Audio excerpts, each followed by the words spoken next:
Hello guys, KaiZerZan here, back with another video. In today's video I've got something different for you. I'm in the Östergötland, one of the new pan-European destroyers that we got in the game for the tech tree, the tier 7 one, the Östergötland.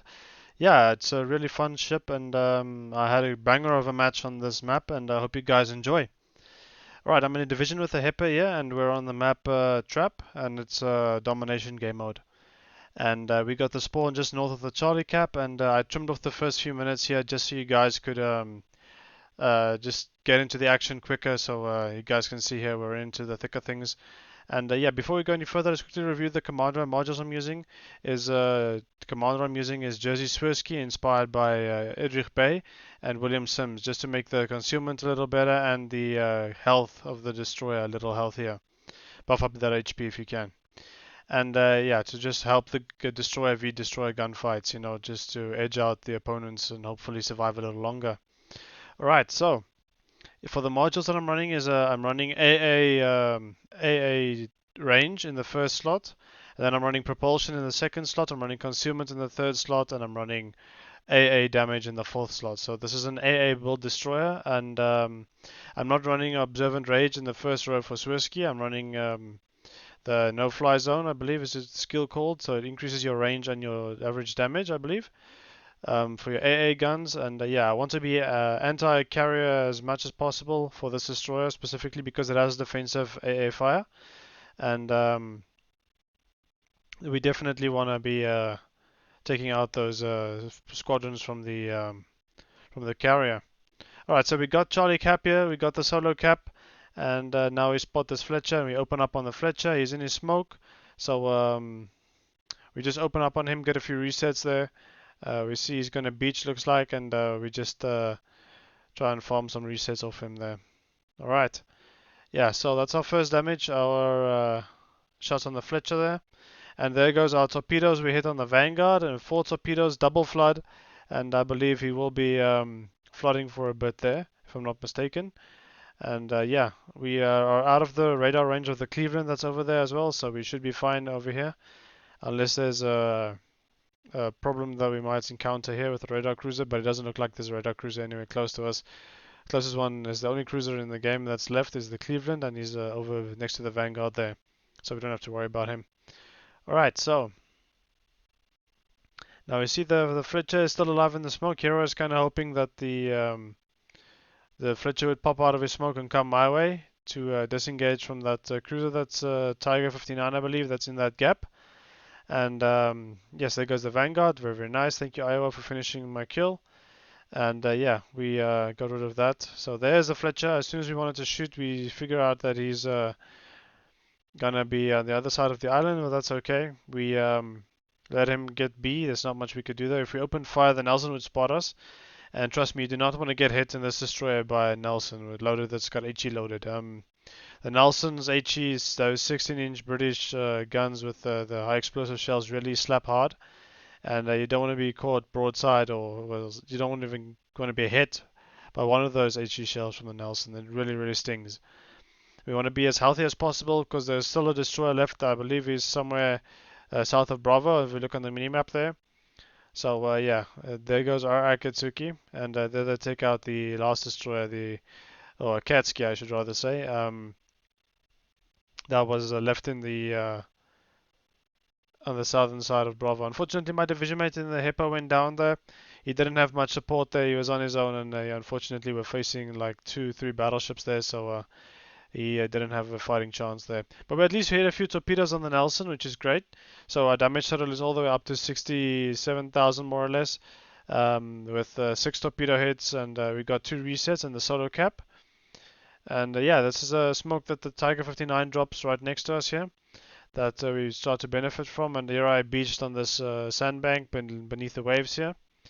And yeah, it's a little frustrating that you sometimes beach on these edges, but realistically speaking, there would probably be sand there, so you could stand a chance of beaching. So you just gotta be careful where you're making your turns. Learn from my mistake there. Alright, so yes, I'm not sure why this Tiger 59 is slowing down here, but I realized that I need to go spot for him to go make his life easier, because then he can open fire on the Nelson. and hopefully chip away at some of the Nelson there. And it looks like our Tiger 59 got spotted by radar, I believe, from the Cleveland or something. So yeah, he's in trouble now, and we see the Cleveland there, and we open fire on the Cleveland to try and help our teammate, but I think he's going to go down very soon. Yeah, there goes the Tiger 59.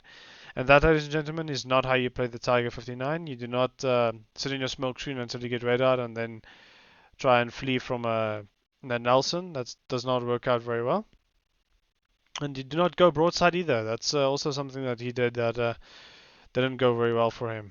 Yeah, you don't go broadside. Even though you can overmatch your bow, definitely, you do not want to go broadside. That even increases, or slightly angled, that's even worse. Increases your risk of getting a citadel against you. So yeah, you've got to be careful. So we hit another 2 torpedoes on the Nelson there, very, very nice. And yeah, we're equal on ships currently, but we've got 2 caps versus the enemy 0. They are currently capping Charlie, so there's not much we can do about that. But here I am quite scared that I might run into the Cleveland that's pushing the side. But I believe the Cleveland is staying behind to go cap Charlie, so we don't have to worry about him too much. Now we're searching for an angle that we can lob over this island to try and hit the Nelson without getting spotted. But if you look on the minimap there to the south, there's a battleship that spots us, and I believe it's in Massachusetts, and he's the one that's keeping us lit now. But Cleveland is opening up fire on us, so we gotta be careful here. Turn out a little bit to dodge his shells, don't sail in a straight line, and now we can just start setting some fires on this Nelson to get his damage con cycling, so we can benefit from a permafire or two and a few resets. Very, very nice. Alright, so yes, up next we see the Massachusetts here. I believe he shot us once, so we've got to be careful here that we don't get too close to his secondaries and get into his secondary range. That will be very bad for us, and we won't get too close if we're spotted that way.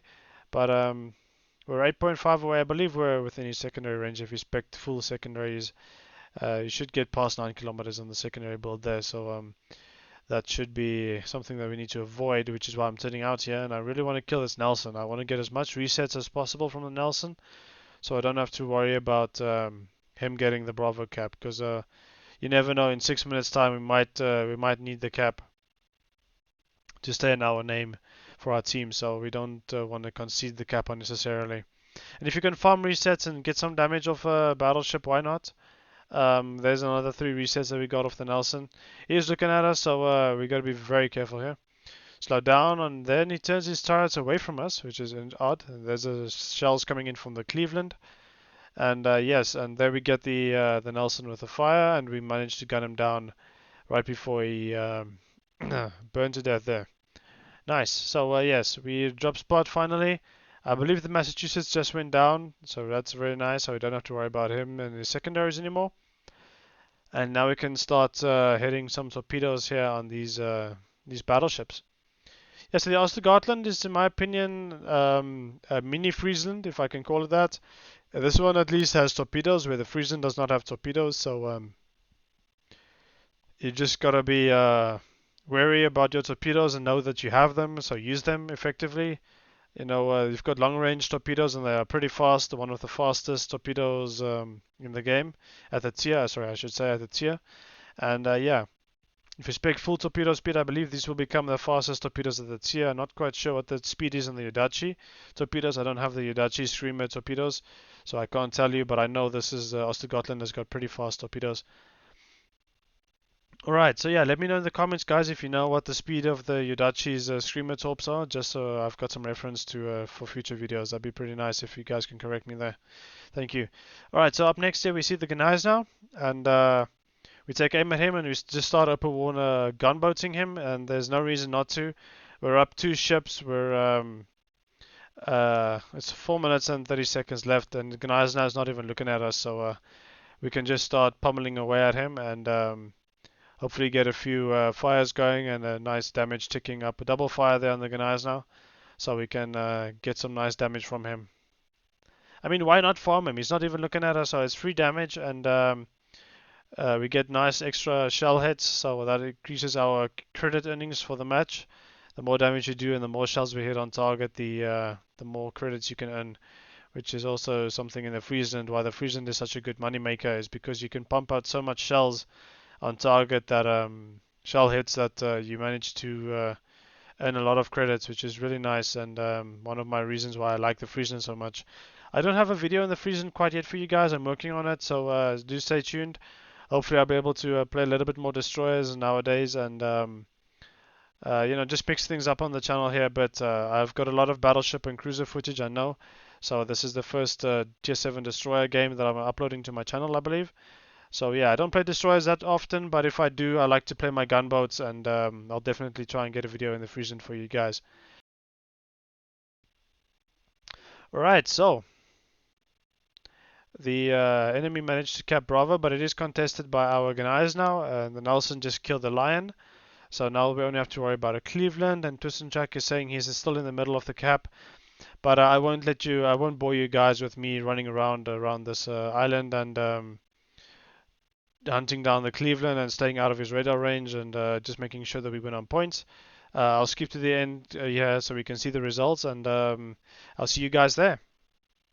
Alright, so we made it to the end of the match here.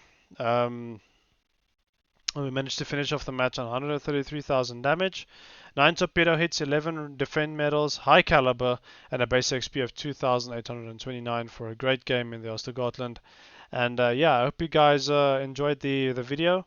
And I do apologize if I mispronounced the name of the ship. I most likely did, so I do apologize for that. Alright guys, if you guys like this video, please hit that like button, and if you want to see more videos like this, you know what to do. Hit that subscribe button. Thank you so much for watching guys, and I will catch you in the next one. Auf Wiedersehen.